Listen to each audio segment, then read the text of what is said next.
జగన్మోహన్ రెడ్డిని లేకుండా చేస్తాము, నీ అంతు చూస్తాము, ఇటువంటి అన్ని బహిరంగ సభలలో ప్రెస్ మీట్లలో మాట్లాడుతుంటే దానికి ప్రభావితులయ్యి ఇటువంటి సంఘటనలు జరుగుతాయని చెప్పి ఎన్నోసార్లు చెప్పి అయినా కూడా ఆయన పద్ధతి మార్చుకోకుండా ఇట్లా ప్రజలను రెచ్చగొట్టకుండా తెలుగుదేశం పార్టీ కార్యకర్తలను రెచ్చగొట్టుకుంటూ ఉంటే సాక్షాత్తు ముఖ్యమంత్రి గారిపైనే రాయిదాడి చేయడం అనేది నిజంగానే చాలా దురదృష్టకరం.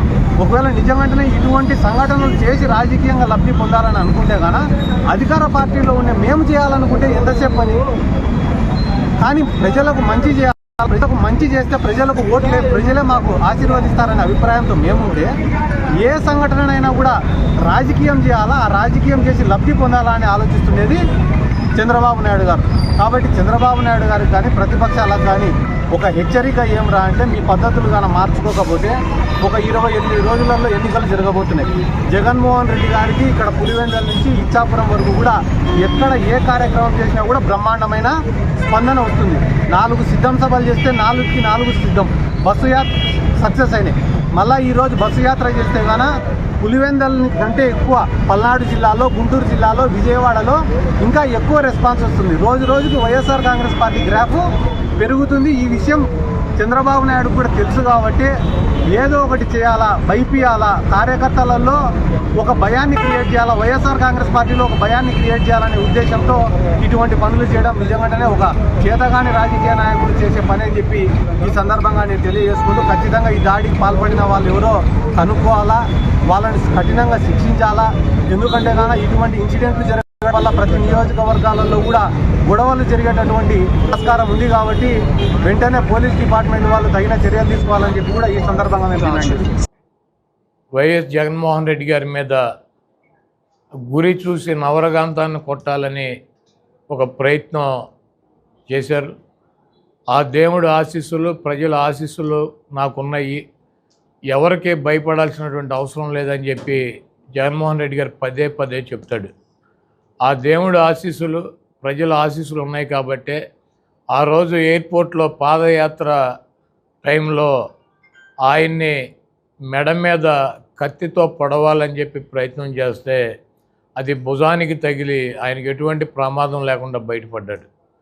ఈరోజు ఒక రాయితో దాడి కాదు అది, దాన్ని చాలా పకడ్బందీగా ఒక వ్యూహం ప్రకారం గురి చూసి నవరగాంతాన్ని కొట్టాలని చెప్పి గుండుతో ప్రయత్నం చేశారు.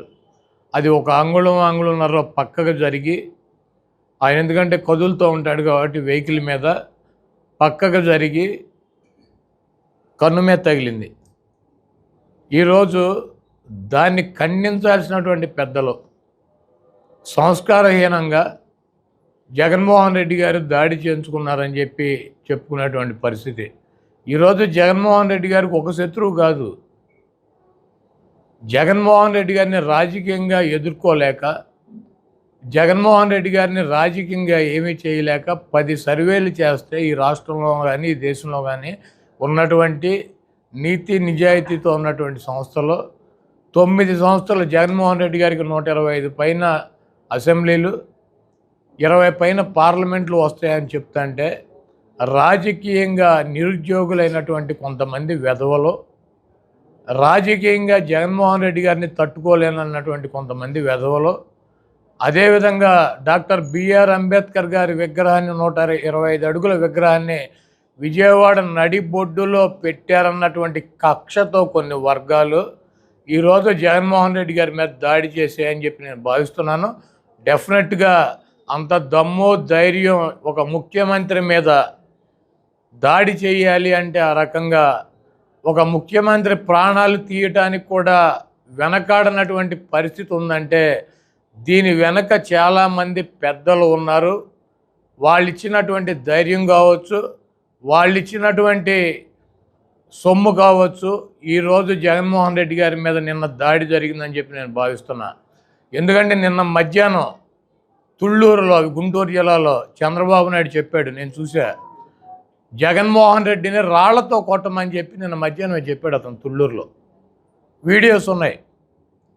జగన్మోహన్ రెడ్డిని రాళ్లతో కొట్టండి, దుర్మార్గుడు, సైకో, అతని మీద రాళ్లతో దాడి చేయండి అని చెప్పి నిన్న మధ్యాహ్నమే మరి చంద్రబాబు చెప్తే ఈ పచ్చ కుక్కలు, ఈ తెలుగు తమ్ముళ్ళు కులాన్మాదంతో ముదిరిపోయినటువంటి పిచ్చి పరాకాష్ఠకెక్కినటువంటి కొంతమంది వ్యక్తులు చంద్రబాబు మాటలు విని జగన్మోహన్ రెడ్డి గారిని చంపడానికి అది ఒక రాయి ఇసిరితే వచ్చి అంత ఫోర్స్గా ఒకళ్ళకి తగిలి పక్కన ఉన్నటువంటి ఎల్లంపల్లికి తగిలి ఈయనకేమో నుదురు మీద చిట్లి పక్కన ఉన్నటువంటి ఎల్లంపల్లికి కూడా అంత గాయం జరిగిందంటే అది ఎంత ఫోర్స్గా వచ్చింది. చేత్తో కొడితే ఈ రకమైనటువంటి కార్యక్రమం జరుగుతుందా? ఇంకోటి చెప్తున్నాడు, ఇందాక ఒక తెలుగుదేశం పార్టీ కుక్క ఒకడు వచ్చి చెబుతున్నాడు ఏమని, జగన్మోహన్ రెడ్డి గారు అంటే కరెంటు తీయించేశాడంట. ఆయన 18 అడుగుల బస్సు మీద నిలబడి ఉన్నాడు. 18 అడుగుల బస్సు మీద నిలబడి ఉన్నాడు. ఆయన ఒక 6 అడుగులు హైట్ ఉంటాడు, అంటే 24 అడుగులు. 2 అడుగులు చెయ్యెత్తి చెయ్యూపుతున్నాడు, అంటే దాదాపు 30 అడుగుల పైన కరెంటు వైర్లు ఉండవు. కొన్ని వైర్లు కిందకు ఉంటాయి. ఒక ముఖ్యమంత్రి కానీ ఒక ప్రధానమంత్రి కానీ ఒక ర్యాలీ పెట్టుకున్నప్పుడు పైన ఉన్నటువంటి కరెంటు తీగలు తగిలి ప్రమాదం జరుగుతుందని చెప్పి వాళ్ళు వెళ్ళేటువంటి రూట్లో కరెంటు తీసేస్తారు. ఇది ఆనవాయితీ. చంద్రబాబు గారికి సిగ్గులేదు, వీడు ముఖ్యమంత్రి కొండకి ఎక్కడ కరెంటు తీయలేదు, వీడు బస్సు ఎక్కితే జగన్మోహన్ రెడ్డి గారు కరెంటు తీయించేశారా? పగలు కూడా తీసేస్తారు కరెంటు. ముఖ్యమంత్రి ప్రయాణం చేస్తా అంటే ఒక బస్సు మీద ఎక్కి పైన ఎక్కి చేతులు ఊపుతా నమస్కారాలు పెడతా ప్రయాణం చేస్తే పైన ఉన్నటువంటి కరెంటు తీగలు తగులుతాయేమో, ఎవడో ఒకటి బస్సు మీద ఇంకో 4 నిలుబడి ఉంటారు, చేతులు ఎత్తే ఎవడికన్నా షాక్ కొడుతుందని చెప్పి ఇది ఆనవాయితీగా. ప్రైమ్ మినిస్టర్ వెళ్తున్నా కూడా కరెంటు తీసేస్తారు, ముఖ్యమంత్రి వెళ్తున్నా కూడా కరెంటు తీసేస్తారు, పైన వెళ్ళి ఓపెన్ టాపులో తిరుగుతుంటే. ఇటువంటి దుర్మార్గపు మాటలు ఈరోజు చంద్రబాబు ప్రేరణతో జగన్మోహన్ రెడ్డి గారి మీద గత ఎన్నికల ముందు దాడి జరిగింది, ఈ ఎన్నికల ముందు దాడి జరిగింది. జగన్మోహన్ రెడ్డి గారిని రాజకీయంగా ఎదుర్కోలేక ఆయన్ని అంతమొందించాలన్నటువంటి ప్రయత్నం అయితే జరుగుతుంది. ఆయనకి బ్లాక్ క్యాట్ సెక్యూరిటీ ఇవ్వాల్సిందే. పనికి మాలినటువంటి వెధవలకు ఇస్తున్నారు బ్లాక్ క్యాట్, పనికి మాలినటువంటి వెధవలు 420 వాళ్ళకి ఇస్తున్నారు. వై సెక్యూరిటీ అని చెప్పి బ్లాక్ క్యాట్ అని చెప్పి. ఈ చంద్రబాబుకి ఎందుకు, ఈ రోగ్గుకి సావటానికి ఇంకో 2 ఏళ్లకు 4 ఏళ్లకు సిద్ధంగా ఉన్నాడు. ఈ వెధవకి ఎందుకు? ఈరోజు పక్కా ప్లాన్తో జగన్మోహన్ రెడ్డి గారిని అంతమొందించడానికి ఈ కుట్ర జరిగింది. దీనికి ఒక సామాన్యుడు, ఒక వ్యక్తి చేయగలిగినటువంటి దాడి కాదు. దీని వెనకాల చాలామంది పెద్దల హస్తం ఉంది. ఎంత దుర్మార్గం అంటే ఈ వెధవ చంద్రబాబు మాట్లాడే మాటలో జగన్మోహన్ రెడ్డి మీద దాడి చేసినందుకంట, చేసినాడి మీద కాదంట యాక్షన్ తీసుకోవాల్సింది, పట్టుకోవాల్సింది. అధికారులంట కరెక్ట్గా కాపలా కాసే రాయేసేవాడిని పట్టుకోలేదంట. అందుకని ఎలక్షన్ కమిషన్ అంటే ఈయన కోరుతున్నాడంట అధికారుల మీద యాక్షన్ తీసుకోవాలంట.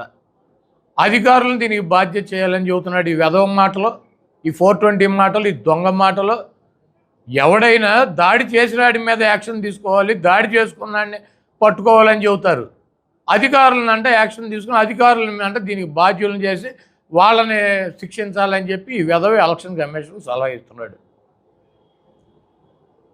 ఎన్నికల్లో అలిపిరిలో ఉల్లిపాయ బాంబులు పెట్టి పేల్చుకున్న వెధవ ఇతను, ఉల్లిపాయ బాంబులు పెట్టి పేల్చుకున్న వెధవ ఇతను పెట్టుకుని ఒక చేతికి ఒక ఫస్ట్ టైం ఈ రైట్ హ్యాండ్కి కట్టేసుకున్నాడు, తర్వాత లెఫ్ట్ హ్యాండ్కి కట్టేసుకుని బస్సుల్లో పెట్టుకుని జనాన్ని తీసుకుని సందర్శించి ఎన్నికల ముందుకు వచ్చి 47 సీట్లకు వచ్చాడు. చంద్రబాబును చూసినాక ఇటువంటి దరిద్ర పరిపాలించినటువంటి వెధవకి 47 సీట్లు ఇచ్చారు. బాంబు పెట్టి 18 అడుగులు లేపి కింద పడేసినా కూడా, డ్రామాలు వేసినా కూడా. పరిపాలన బాగుంటే రాష్ట్ర ప్రజలు గెలిపిస్తారు. చంద్రబాబు లాంటి వెధవ పరిపాలించి రాళ్లతో కొట్టించుకుంటేనో బాంబులతో పేల్పించుకుంటేనో అధికారంలోకి వస్తారా? మరి 47 సీట్లు ఎందుకు వచ్చినాయి ఈ 420 గాడికి? ఈ చంద్రబాబును చూసి 47 సీట్లు వచ్చినాక ఇటు కారులో 18 అడుగులు ఎగిరి కింద పడినాక ఎవడన్నా రాళ్ళు పెట్టి, గులకరాళ్ళు పెట్టి, చాకులు పెట్టి పొడిపించుకుంటారా? ఇటువంటి చిల్లర నాటకాలు డ్రామా కంపెనీ తెలుగుదేశం పార్టీ. దానికి అధ్యక్షుడు చంద్రబాబు నాయుడు, ఈ డ్రామా కంపెనీకి. కాబట్టి ఇటువంటి దాడి చేసినటువంటి వ్యక్తుల మీద, వెనకున్నటువంటి 420 చంద్రబాబు లాంటి వెధవల మీద యాక్షన్ తీసుకోవాలి. అదేదో రాయి చేత్తో ఇసిరి కొట్టింది కాదు, డెఫినెట్గా చాలా బలంగా, చాలా స్పీడ్గా టార్గెట్ చేసి నవరకాంతాన్ని ఆయన చంపటానికి ప్రయత్నం జరిగింది. అది ఇక్కడ తగలకుండా ఇక్కడికి వచ్చి కనుక తగిలితే ఆ ఫోర్స్కి జగన్మోహన్ రెడ్డి గారు ఉండేవాడు కాదు. అది ఒక చేత్తో విసిరింది కాదు, దాన్ని గురి చూసి గన్నుతోనే కొట్టారు. దానికి ఎక్విప్మెంట్ తెప్పించారు. జగన్మోహన్ రెడ్డి గారు ఎన్నికల ప్రచారంలో తిరుగుతాడు, ఆయన ఏదో ఒకటి చేయాలన్నటువంటి దుర్మార్గంతో ఇదంతా పక్కా ప్లాన్గా ముందు నుంచే ఉన్నారు. వాళ్ళకి విజయవాడ అయితే కనుక పట్టుకోలేరని చెప్పి, వాళ్ళకు సొంత స్థావరం లాంటి ప్లేస్ అని చెప్పి అక్కడ టార్గెట్ చేసి కొట్టారు. కాబట్టి ఈ చేయించినటువంటి 420 గాళ్ళ మీద, ఆ కార్యక్రమాన్ని చేపట్టినటువంటి వెధవుల మీద ఇమ్మీడియట్లీగా యాక్షన్ తీసుకోవాలి అధికారులు. డెఫినెట్గా ఇటువంటి జరగకుండా ఖండించినటువంటి, ఆయనకు బాగుండాలని చెప్పి కోరుకున్నటువంటి పెద్దలు నరేంద్ర మోడీ గారు కావచ్చు, లేకపోతే కేటీఆర్ గారు కావచ్చు, స్టాలిన్ గారు కావచ్చు, ఇటువంటి పెద్దలందరికీ కూడా వైఎస్ఆర్ కాంగ్రెస్ పార్టీ తరఫు నుంచి మేము కృతజ్ఞతలు తెలియజేస్తూ, నరేంద్ర మోడీ గారు ఈ దేశ ప్రధాని, ఆయన దాకా ఈ విషయం వెళ్ళింది కాబట్టి దీని మీద ప్రత్యేకంగా చర్యలు తీసుకోవడానికి ఒక బృందాన్ని ఏర్పాటు చేయాలి. జగన్మోహన్ రెడ్డి గారికి బ్లాక్ క్యాట్ సెక్యూరిటీ ఇవ్వాలి. జగన్మోహన్ రెడ్డి గారిని కాపాడాల్సినటువంటి అవసరం ఈ కేంద్ర ప్రభుత్వం మీద ఉంది. ఆయనకి సెక్యూరిటీ పెంచాలని చెప్పి నేను కోరుతున్నాను.